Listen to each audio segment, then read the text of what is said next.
ಗಣೇಶನಿಗೆ ಇಷ್ಟವಾಗುವಂಥ ಕಡಲೆಕಾಳು ಉಸ್ಲಿ ಮಾಡೋದು ಹೇಗೆ ಅಂತ ನೋಡೋಣ ಬನ್ನಿ. 1-2 ಗಂಟೆ ನೆನೆಸಿಟ್ಟಂಥ ಕಡಲೆಕಾಳನ್ನು ಕುಕ್ಕರಿನಲ್ಲಿ ಹಾಕಿ ಒಂದು 4 ವಿಷಲ್ ಹೊಡೆಸಿಕೊಳ್ಳಬೇಕು.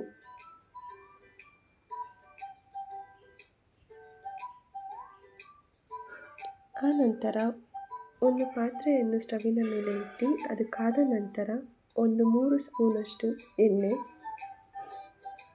ಸಾಸಿವೆ,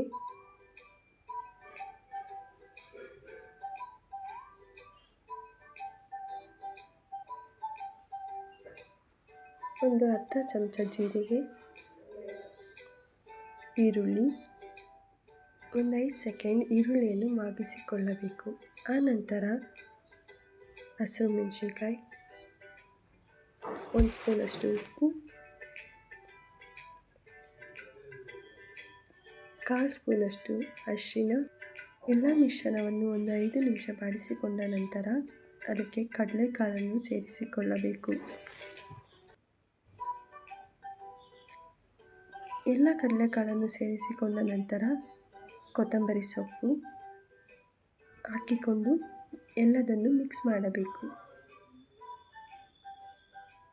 ಮಿಕ್ಸ್ ಮಾಡಿದ ನಂತರ 1 ಸ್ಪೂನಷ್ಟು ನಿಂಬೆ ರಸವನ್ನು ಹಾಕಿಕೊಂಡು ಆನಂತರ ಕಾಯನ್ನು ಸೇರಿಸಿಕೊಂಡು ಎಲ್ಲದನ್ನು ನೀಟಾಗಿ ಮಿಕ್ಸ್ ಮಾಡಿಕೊಳ್ಳಬೇಕು.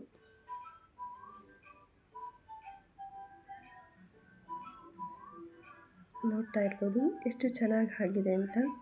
ಐ ಹೋಪ್ ಈ ವಿಡಿಯೋ ನಿಮಗೆ ಇಷ್ಟ ಆಗಿದೆ ಅಂತ. Thanks for watching.